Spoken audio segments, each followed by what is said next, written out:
Alléluia. Notre chant résonne avec joie. La foi apporte la victoire dans le Seigneur. La victoire dans le Seigneur.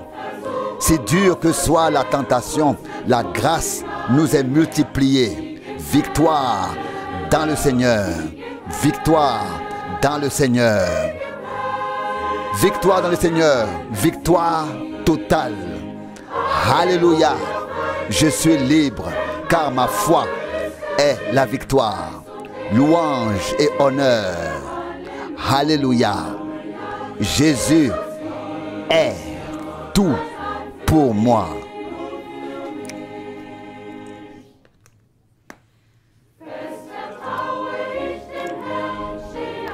J'ai une grande confiance dans le Seigneur. Je me réjouis de sa parole. Victoire dans le Seigneur, victoire dans le Seigneur. La paix remplit maintenant mon cœur. La joie remplace la douleur du péché. Victoire dans le Seigneur. Victoire dans le Seigneur. Victoire dans le Seigneur. Victoire totale. Alléluia. Je suis libre car ma foi est la victoire. Louange et honneur. Alléluia.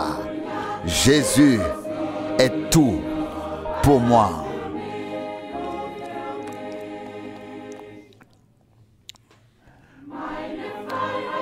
Je fais connaître ma liberté d'une bouche consacrée et joyeuse. Victoire dans le Seigneur. Victoire dans le Seigneur. Même si l'ennemi me menace, je reste fidèle jusqu'à la mort. Victoire dans le Seigneur. Victoire dans le Seigneur. Victoire dans le Seigneur. Victoire totale. Alléluia. Je suis libre car ma foi est la victoire. Louange et honneur. Alléluia. Jésus est tout pour moi.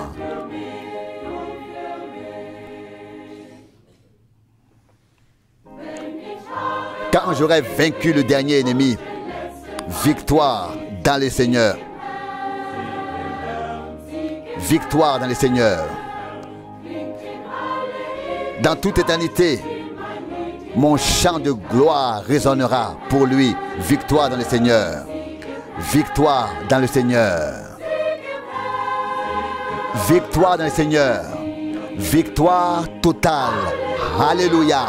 Je suis libre car ma foi est la victoire. Louange et honneur. Alléluia. Jésus est tout pour moi.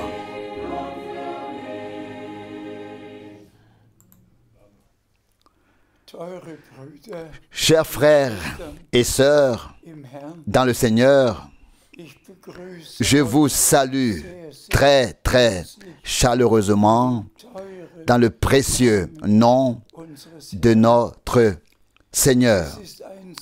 C'est un si grand privilège que nous puissions vivre maintenant, que nous puissions croire maintenant aux promesses pour notre temps, que nous puissions prendre part maintenant à ce que Dieu fait actuellement. Hier, j'ai encore écouté une prédication de 1964 de frère Branham et il dit à la fin, vous savez quelle expérience puissante s'est produite le 11 juin 1933 lorsque le puissant nuage de lumière surnaturelle est descendu et qu'il a été dit d'une voix puissante, comme Jean-Baptiste a précédé la première venue du Christ. Ainsi, le message qui t'a été confié précédera la seconde venue du Christ. Et nous le voyons exactement s'accomplir. Moïse avait un mandat, celui de faire sortir le peuple. Josué avait le mandat suivant, l'introduction dans le pays de la promesse. Et nous voyons à notre époque que Dieu avait toujours quelqu'un qui pouvait utiliser pour que sa parole puisse être entendue, crue et mise en pratique. Nous sommes tellement reconnaissants de pouvoir vraiment croire comme le disent les Écritures. Nous allons maintenant lire quelques passages bibliques et je vous en prie, adoptez l'attitude que le Seigneur, pas frère Franck, pas un frère Branham, mais que le Seigneur nous parle directement à travers sa parole. Je t'en prie. Nous lisons 1 Corinthiens, chapitre 1, versets 7 et 8.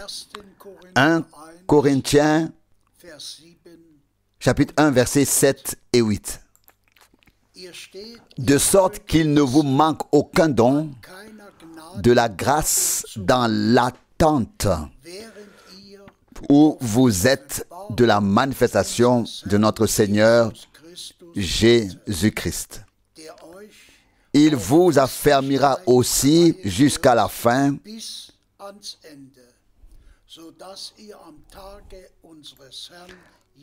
pour que vous soyez irréprochables au jour de notre Seigneur Jésus-Christ.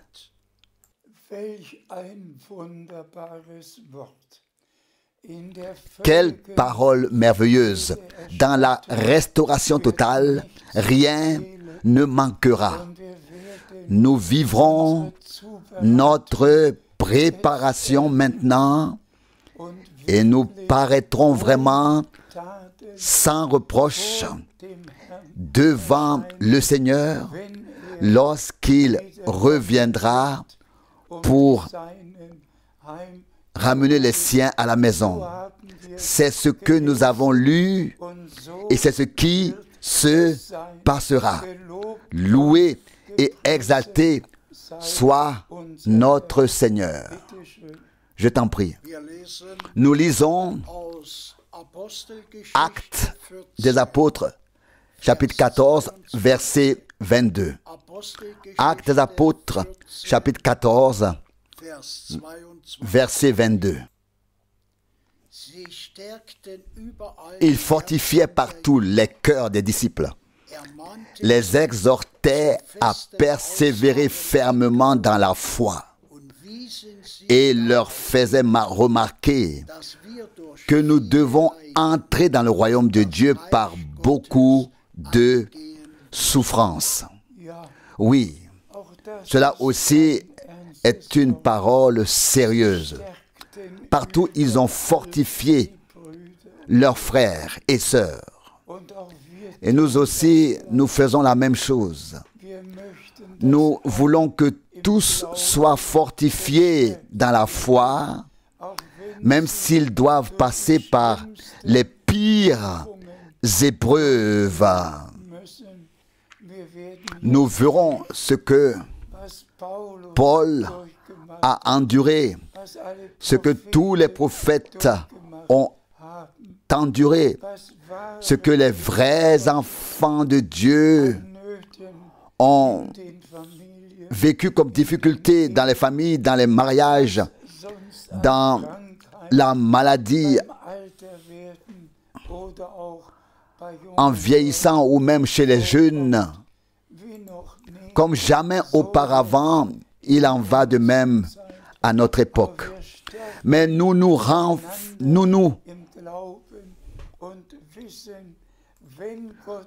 renforçons mutuellement dans la foi Et nous savons, si Dieu permet quelque chose, il veille à ce qu'il y ait une issue pour que nous puissions le supporter.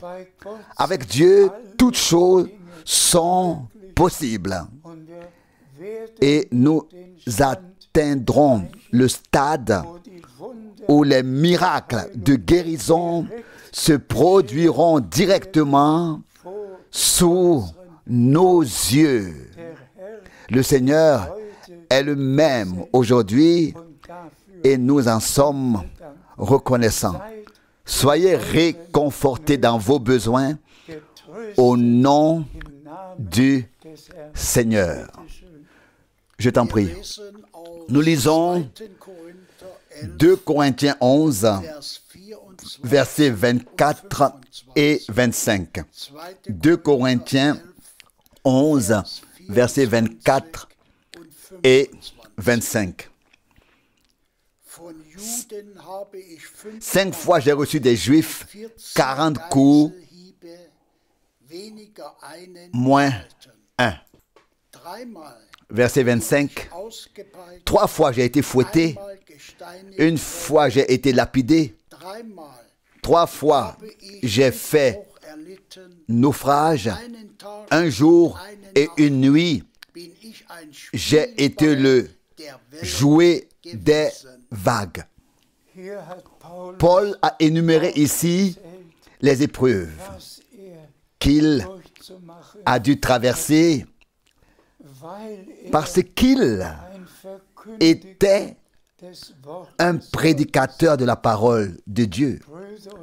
Frères et sœurs, le chemin le plus difficile est celui des serviteurs de Dieu.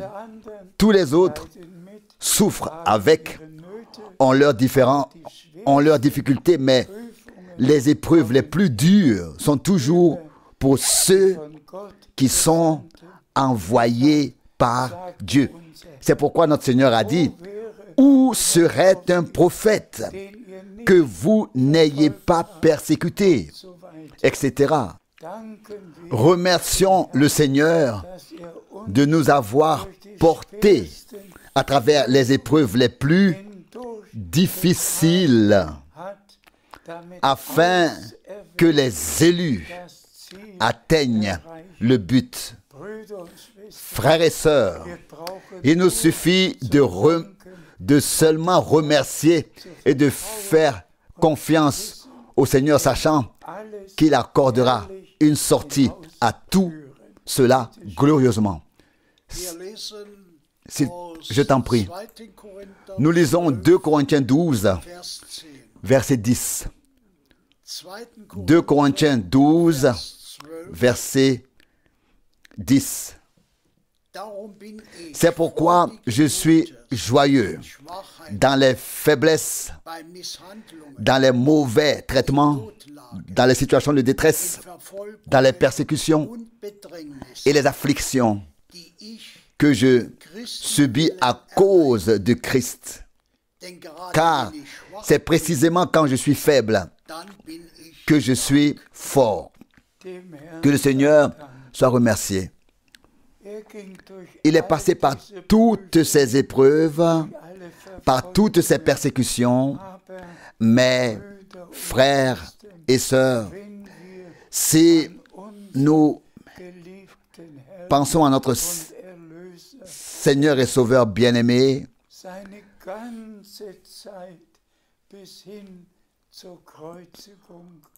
tout le temps qu'il a passé jusqu'à la crucifixion, il n'y a eu que des malentendus, des accusations. Il a été désigné par tous les titres que l'on a trouvés. Mais la volonté de Dieu s'est faite à travers lui. Il en va de même pour nous. Nous passons par toutes ces choses. Quand je pense à tout ce qui a été diffusé à mon sujet, mon cœur se serre. Mais je suis reconnaissant. Il se trouve simplement que les vrais serviteurs de Dieu doivent passer par les accusations les plus graves, les pires calomnies. Tout ne peut pas être pire que ce que les serviteurs de Dieu ont vécu. En 1979, en 1979, on a dit qu'il était adultère, qu'il était homosexuel, qu'il était l'antichrist, qu'il était le séducteur de l'épouse. Tout a été diffusé, même par écrit. Mais rien n'a changé en moi. Je remercie Dieu de m'avoir porté à travers tout cela et il le fera jusqu'à la fin. Et tous les élus ne croiront aucune calomnie, mais croiront que le Seigneur a prononcé un appel divin, que le prophète William Branham a confirmé l'appel divin, que l'appel divin a pu être exécuté et fait dans le monde entier au cours des 60 dernières années. Que le Seigneur soit remercié. Moi aussi, j'ai traversé les épreuves les plus difficiles. Poursuivons notre lecture. Frère Borg, s'il te plaît. Nous lisons Jacques 5, verset 11. Jacques 5, verset 11. Voici, nous disons bienheureux ceux qui ont souffert patiemment. Vous avez entendu parler de la patience de Job et vous avez vu la fin que le Seigneur lui accorda. Car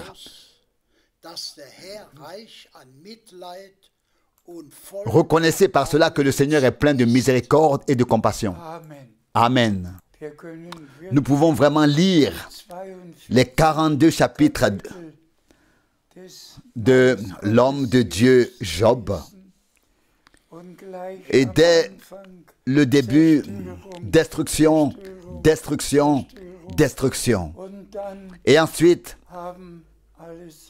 tous les fils et les filles ont fait une fête spéciale. Et voilà qu'une tempête arrive.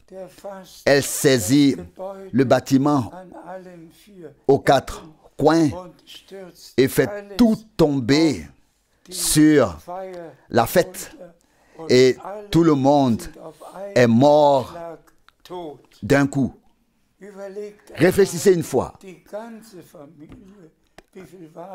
Toute la famille. Combien était-il? 3 fils, 7 filles ou 7 filles, 3 fils. Dans tous les cas,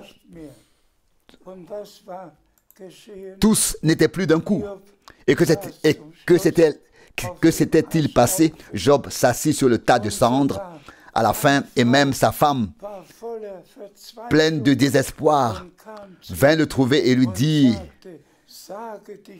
renonce à Dieu et meurs. Oui, les épreuves peuvent être aussi terribles pour les croyants. Et Job aussi était un homme de Dieu puissant et avait donc les épreuves les plus difficiles. Et puis la fin était bénie. Il a eu le double de ce qu'il avait avant. Dieu a donné une restauration totale. Et c'est pourquoi Job nous a été donné en exemple. Nous le lisons maintenant, je t'en prie. Nous lisons Éphésiens 6, verset 10, Éphésiens 6, verset 10 à Éphésiens 6, verset 10 à 12. Je lis le verset 10. Au reste, fortifiez-vous dans le Seigneur et par sa force toute puissante. Cela s'adresse à nous tous. À nous tous. Enfin, fortifiez-vous dans le Seigneur, dans la puissance intérieure de Dieu, afin que nous devenions des vainqueurs, des gagnants, que nous ne périssions pas dans nos épreuves, mais que nous ayons toujours un courage renouvelé jusqu'à ce que la victoire de Dieu se manifeste. Oui, nous ne pouvons que remercier le Seigneur et louer son nom. S'il te plaît. Je lis dans Éphésiens 6, verset 11 maintenant. Revêtez-vous de toutes les armes de Dieu afin de pouvoir tenir ferme contre les ruses du diable. Que Dieu me donne cela, que Dieu, le Seigneur, nous donne cela à tous. De revêtir l'armure complète de Dieu. Et l'épée de l'esprit nécessaire au combat, c'est la parole de Dieu. Et ici, je voudrais et je peux certainement ajouter quelque chose. Frère Branham a été ramené à la maison le 24 décembre 1965. Je l'ai vu monter sur la nuée surnaturelle. Mais ensuite est venu le 31 décembre. Dans les 3 dernières heures du 31 décembre 1965, la parole m'a été adressée. Mon serviteur, j'ai mis mon épée dans ta main. Auparavant, elle avait été mise dans la main de frère Branham, alors qu'il était là-bas dans les montagnes, cherchant Dieu dans la prière. Maintenant, avant que je ne commence mon ministère, l'épée de l'esprit a été mise entre mes mains. Et je vous le dis, vous pouvez ouvrir où vous voulez. Partout, le tranchant de la parole se fait entendre. Et nous remercions Dieu le Seigneur de ce que sa parole ne revient jamais à vide, mais qu'elle accomplit vraiment ce pourquoi elle a été envoyée. Et puis je peux peut-être encore mentionner brièvement l'exemple suivant. Le 19 janvier 1966, il s'est passé quelque chose d'extraordinaire.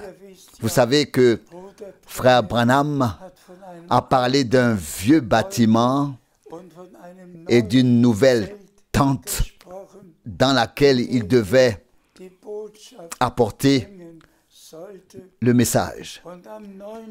Et le 19 janvier 1966, j'ai vu ce vieux bâtiment. Il y avait des piliers en bois et entre-temps de la maçonnerie. Mais voilà, en bas, on entrait dans ce bâtiment et quand on le traversait, on était dans la nouvelle tente. Et si le bâtiment faisait 50 mètres de large, alors la tente faisait 50 mètres de large. Mais le Seigneur m'avait guidé de telle sorte que je suis entré dans le vieux bâtiment. J'ai monté l'escalier en bois. J'ai franchi toutes les marches de la galerie jusqu'au premier rang. Je me suis assis et j'ai regardé et j'ai vu un chapiteau. Pas seulement une tente comme on le voit ici, mais un chapiteau. Donc quelque chose de si merveilleux. Et j'étais tellement étonné. Mais il était vide la première fois que je l'ai vu. Et l'instant d'après, il était plein à craquer. Il était bondé. Et c'est alors que la parole m'a été adressée en anglais. Maintenant, ton heure est venue. S'il te plaît, descends les escaliers et viens. Je me suis levé et j'ai descendu les escaliers.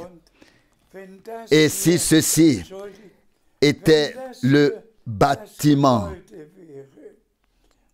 et cela, la belle grande tente, alors je suis descendu par là. Ici se trouvait l'allée centrale et juste à côté se trouvait le podium de Frère Branham. Juste ici, à 1 mètre de ce bâtiment. Et je devais faire le tour du podium et me tenir dans le podium. Et alors la voix a retenti. Maintenant tourne-toi vers le peuple et dis, la venue du Seigneur est proche. Et c'est ainsi que j'ai commencé à apporter le message de Dieu par ordre de Dieu, par grâce. Et à chaque fois, le Seigneur a donné des instructions sur ce que je devais faire et comment le faire. Loué et exalté soit son saint nom. S'il te plaît. Nous lisons dans Éphésiens 6, verset 12. Éphésiens 6, verset 12. Car nous n'avons pas à lutter contre des êtres de chair et de sang, mais contre les dominations, contre les autorités, contre les dominateurs de ce monde de ténèbres, contre les esprits méchants dans le monde céleste. Mais pour cela aussi, frères et sœurs bien-aimés, et en particulier à l'adresse de tous les frères servants, nous pouvons ordonner à l'ennemi, vraiment, ordonner au nom de Jésus-Christ. Retire-toi, tu as été vaincu sur la croix du calvaire. Tu n'as aucun droit, aucune prétention sur moi. Je suis racheté. Le sang de la nouvelle alliance a coulé pour moi.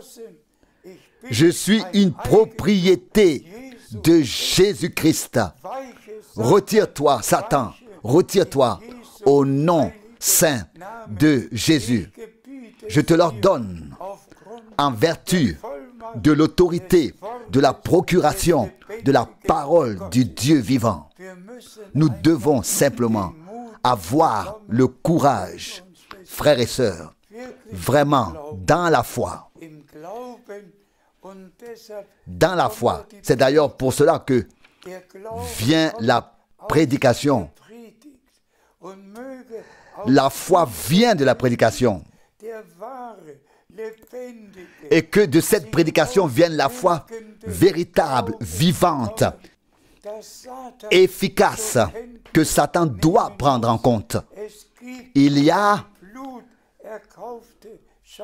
une foule rachetée par le sang. Il y a une épouse de l'agneau de Dieu. Il y a les rachetés dans lesquels il n'a plus aucune part. Que Dieu utilise vraiment aussi cette simple prédication à cet effet. Car c'est ainsi qu'il est écrit. La foi vient de la prédication. La prédication vient de la parole de Dieu. Alléluia. Alléluia. La prédication ne vient pas de moi, ni de frère Branham, ni de frère Paul, mais de la parole de Dieu, portée par des hommes de Dieu, par lesquels Dieu a pu parler. Et la parole ne revient pas à vide, même maintenant et aujourd'hui.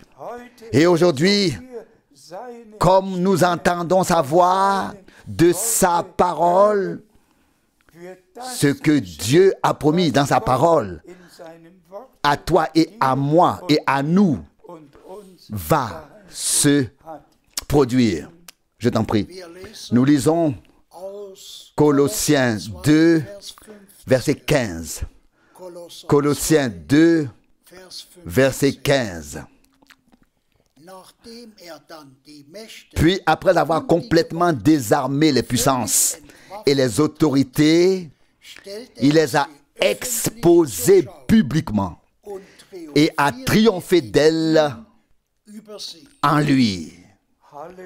Alléluia. Frères et sœurs, c'est le fait divin de la victoire qui s'est produite sur la croix du Calvaire.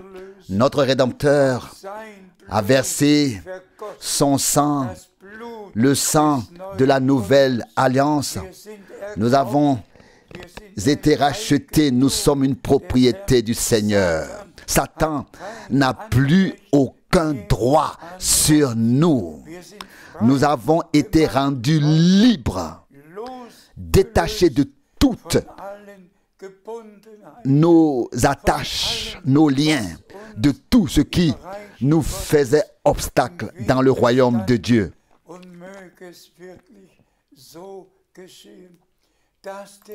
Et puisse-t-il vraiment en être ainsi que la victoire de Dieu se manifeste aussi dans notre vie personnelle, chez tous les jeunes, chez nous tous, que nous n'appartenons pas à ce monde, mais que nous sommes une propriété du Seigneur, et que sa victoire est notre victoire, et que son triomphe est notre triomphe, car ils ont vaincu par le sang de l'agneau et par la parole de leur témoignage. Il faut que la sainte parole de Dieu devienne le témoignage vivant de Dieu dans la foule des rachetés par le sang. Et que le Seigneur puisse achever son œuvre par nous. Alléluia. Je t'en prie. Nous lisons Jean 17, verset 6. Jean 17, verset 6. J'ai révélé ton nom aux hommes que tu m'as donnés du milieu du monde. Ils étaient à toi et tu me les as donnés et ils ont gardé ta parole. Alléluia. Nous avons ici encore un résumé de ce qui s'est réellement passé. J'ai révélé ton nom à ceux que tu m'as donnés du milieu du monde. Ils t'appartiennent. C'est à moi que tu les as donnés, a dit notre Seigneur. Et ils ont gardé ta parole. Alléluia. Ils ont gardé ta parole. Nous allons encore lire brièvement quelques versets et aller plus loin. Nous lisons Jean 17, verset 9. Jean 17, verset 9. C'est pour eux que je prie. Je ne prie pas pour le monde, mais pour ceux que tu m'as donnés parce qu'ils sont à toi. Alléluia. Très brièvement, ils sont ta propriété. Ils t'appartiennent. Loué et exalté. Tu appartiens au Seigneur. Loué soit le nom du Seigneur. S'il te plaît, continue à lire. Nous lisons Jean 17, versets 14 et 15. Jean 17, versets 14 et 15. Je leur ai donné ta parole. Et le monde les a haïs, parce qu'ils n'appartiennent pas au monde, comme moi je n'appartiens pas au monde. Je ne te prie pas de les ôter du monde, mais de les préserver du mal. Loué soit le nom du Seigneur. Chers frères et sœurs, vous savez tous que Jean 17 est une prière de notre Seigneur. Pas un discours, pas une prédication, mais une prière que notre Sauveur a adressée au trône de la grâce. Frères et sœurs, notre Seigneur ne nous a pas seulement rachetés, il ne nous a pas seulement donné le pardon, il ne nous a pas seulement donné la guérison, il ne nous a pas seulement donné la vie éternelle, il a prié pour nous. Ils t'appartiennent. C'est ainsi qu'il s'adresse à son Père. Et son Père est devenu le nôtre. C'est pourquoi nous prions notre Père qui est aux cieux, que ton nom soit sanctifié. Jean 17 doit à nouveau être lu lentement par tous en priant. Je t'en prie. Nous lisons Jean 17, verset 18. Jean 17, verset 18. Comme tu m'as envoyé dans le monde, moi aussi je les ai envoyés dans le monde. Remercié soit le Seigneur. De même qu'il a été envoyé pour accomplir la rédemption, de même nous avons été envoyés dans le monde pour proclamer le message divin du salut accompli, afin que tous ceux qui sont destinés à être avec le Seigneur pour l'éternité viennent à la foi. Tout va ensemble, s'il te plaît. Nous lisons Jean 17, verset 20. Jean 17, verset 20. Ce n'est pas pour eux seulement que je prie, mais encore pour ceux qui croiront en moi par leur parole. Remercié soit le Seigneur. Avez-vous tous bien écouté? Il n'a pas parlé seulement pour ceux qui étaient assis devant lui. Il ne prie pas, je ne prie pas seulement pour eux, mais pour tous ceux qui viendront à la foi par la proclamation du message divin du salut. Le Seigneur a déjà prié pour tous les rachetés qui deviendraient croyants dans les 2000 ans. Et il a également prié pour nous dès cette époque. Et nous en sommes reconnaissants. C'est une rédemption par grâce absolument parfaitement accomplie. Amen. Je t'en prie. Nous lisons Jean 17, verset 21. Jean 17, verset 21.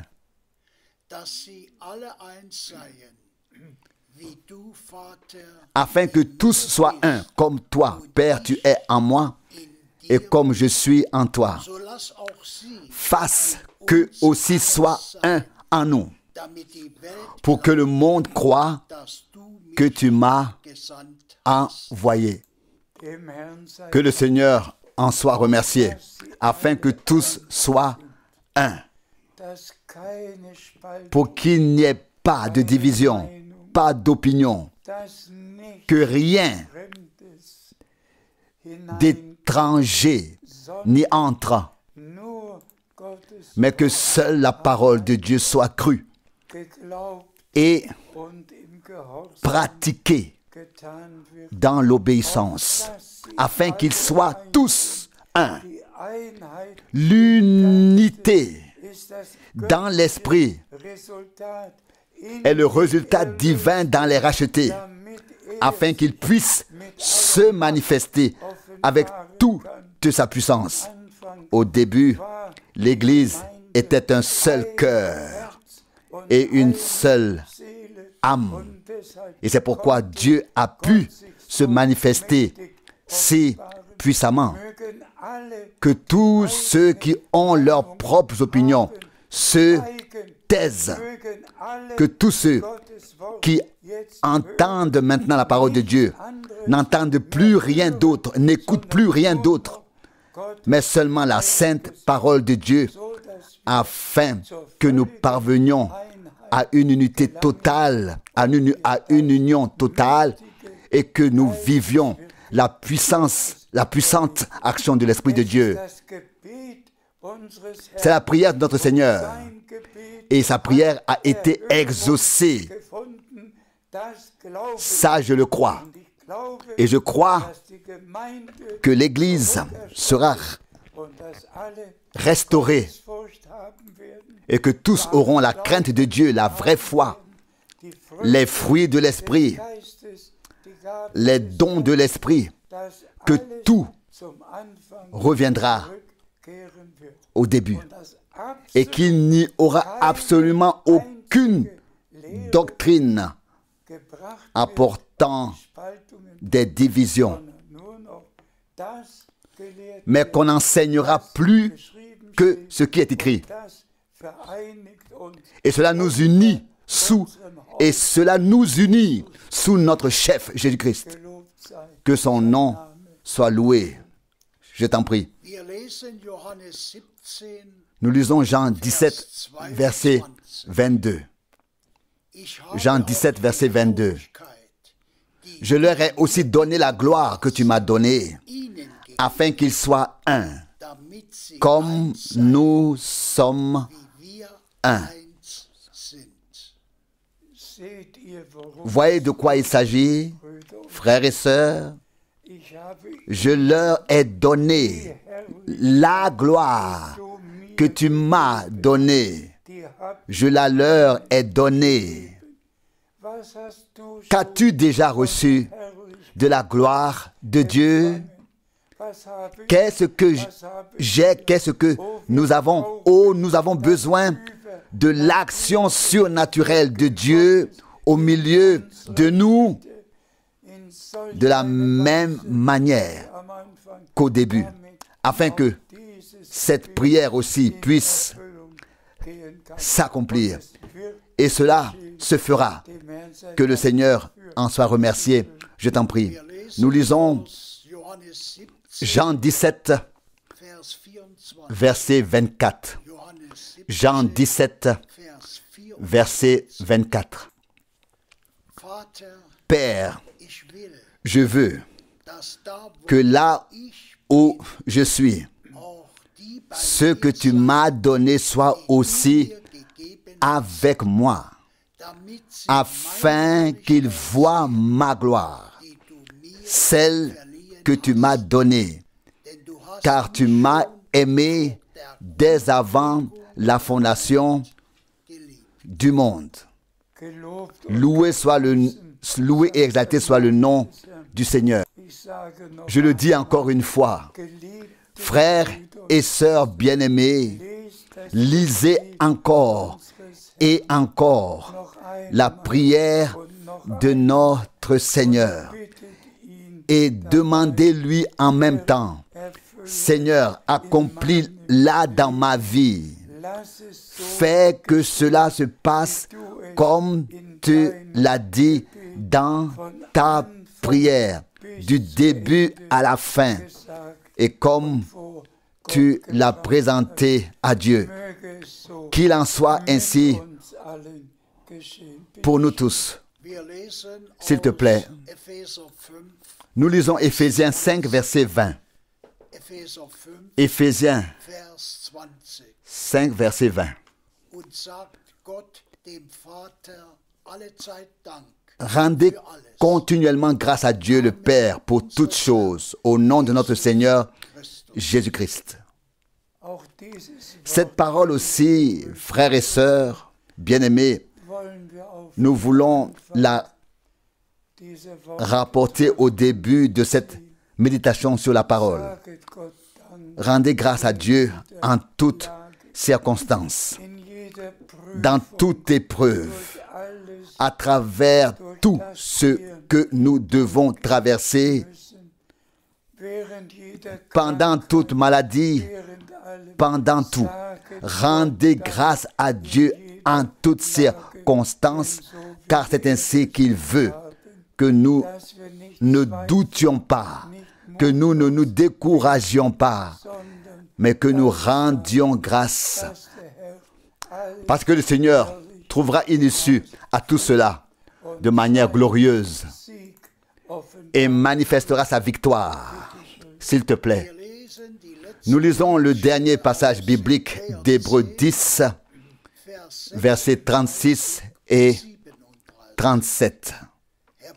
Hébreux 10, versets 36 et 37. Car vous avez besoin de persévérance, afin qu'après avoir accompli la volonté de Dieu, vous obteniez ce qui vous est promis.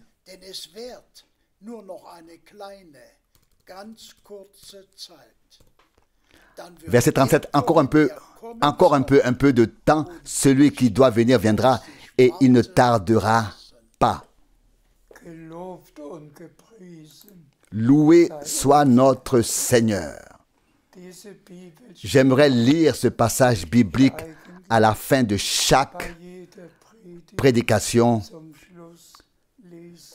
et le recommander dans le cœur de tous. Il ne reste que peu de temps avant que ne vienne celui qui doit venir et qui ne se fera pas attendre. Ne voyons-nous pas, frères et sœurs bien-aimés, tout ce qui se passe sur la terre? Les signes des temps ne sont-ils pas un langage clair?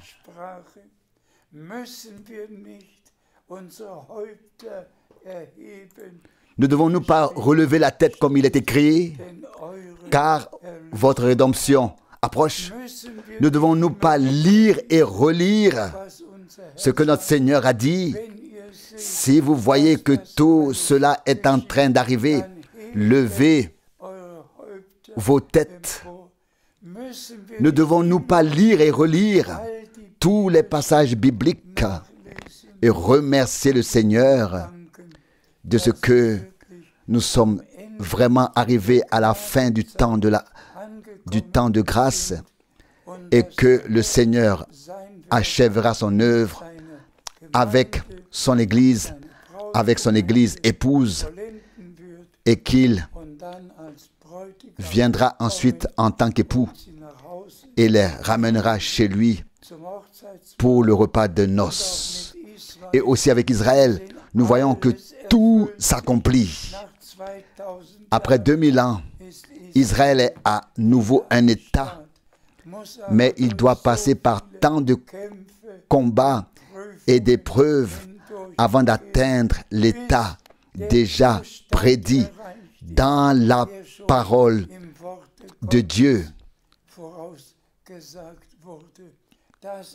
que tout deviendra tel que les nations viendront à Jérusalem, non plus pour combattre, mais pour entendre les paroles de Dieu, car la parole sortira à nouveau de Jérusalem et l'enseignement de la montagne de Sion. Après tous les combats qui nous font beaucoup de peine, après tous les morts, après tout le sang versé, après tout, il y aura la paix. Et nous remercions le Seigneur de ce que maintenant tout va vraiment arriver coup sur coup. Et le retour du Seigneur est vraiment imminent. Encore un avertissement à tous les frères. S'il vous plaît, ne prenez que ce qui est écrit dans la parole de Dieu et ne prêchez que ce que la parole de Dieu dit. Que la gloire soit à notre Seigneur. Il appelle de tous les peuples. Si vous saviez ce qui se passe en ce moment, que vraiment tous les peuples écoutent, que l'on continue à traduire et à traduire dans toutes les langues jusqu'aux extrémités de la terre. Le dernier message a été donné et c'est pourquoi il s'accomplira aussi. Ce message de salut doit être prêché à toutes les nations en témoignage et alors viendra la fin. Et la fin viendra comme il est écrit. Aussi certain que cela est écrit, le message du salut accomplira en tous ce pourquoi il a été envoyé. À notre Dieu soit la gloire. Et frères et sœurs, soyez bénis dans toutes vos épreuves, dans toutes vos détresses. Fortifiez-vous dans la foi. Reprenez courage. Faites confiance au Seigneur. Il fera tout bien. Nous nous glorifions du sang de l'agneau. Nous nous glorifions de la parole de Dieu. Et nous nous glorifions du Saint-Esprit qui nous guide dans toute la vérité. Et la victoire de Dieu est à toi, est à moi. Au nom de Jésus-Christ, notre Seigneur. Amen.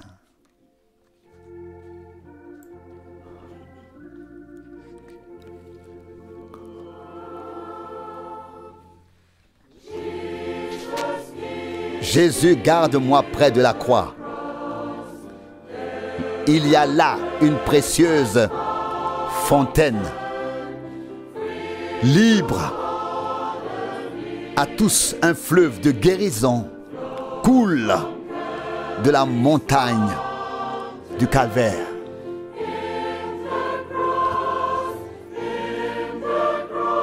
À la croix, à la croix. Dans la croix sera toujours ma gloire. Jusqu'à ce que mes âmes ravagées trouvent le repos au-delà du fleuve. Près de la croix, une âme tremblante, l'amour et la miséricorde m'ont trouvé. Là, l'étoile du matin et de la lumière fait rayonner ses rayons autour de moi.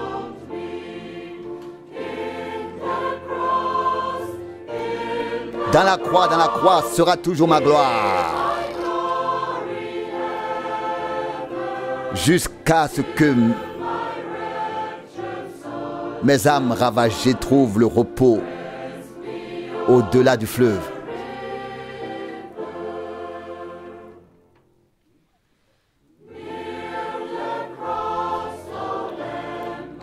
Près de la croix, ô agneau de Dieu, fais-moi voir ces scènes. Aide-moi à marcher de jour en jour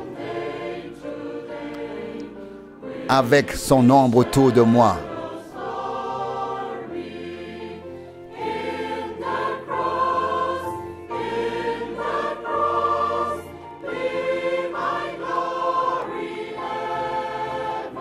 Dans la croix sera toujours ma gloire, jusqu'à ce que mes âmes ravagées trouvent le repos au-delà du fleuve.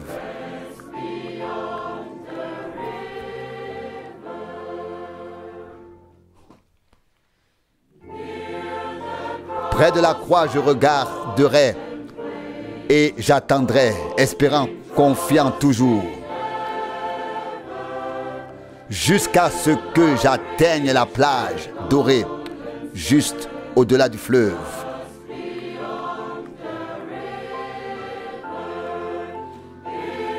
Dans la croix sera toujours ma gloire, jusqu'à ce que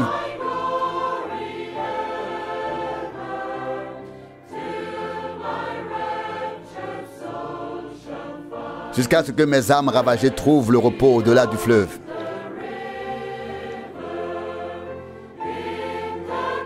Dans la croix sera toujours ma gloire,